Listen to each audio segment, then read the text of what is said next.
Hello ছোট বন্ধুরা, আজকে আমরা শিখব কিভাবে সাইন পদ্ধতিতে সহজভাবে ভাগ করতে হয়। ভাগ মানে হলো কোনো কিছুর সমানভাবে ভাগ করা। ধরো তোমার কাছে আছে 12টি চকলেট, এখন সেটা 3জন বন্ধুর মধ্যে ভাগ করতে হবে। আমরা সবাইকে একটি করে চিহ্ন দিয়ে চকলেট দেব। প্রথমে সবাইকে একটি করে, তারপরে আবার যতক্ষণ না সব চকলেট শেষ হয় ততক্ষণ একটি করে দেব। দেখো, প্রত্যেকে 4টি করে চকলেট পেয়েছে। তাহলে 12/3 হলে কত হয়? সঠিক ধরেছ, উত্তর হচ্ছে 4।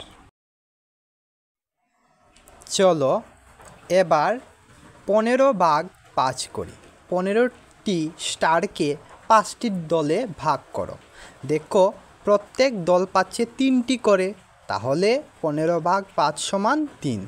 দেখলে কেমন মজা করে শেখা যায় ভাগ, এরকম সহজ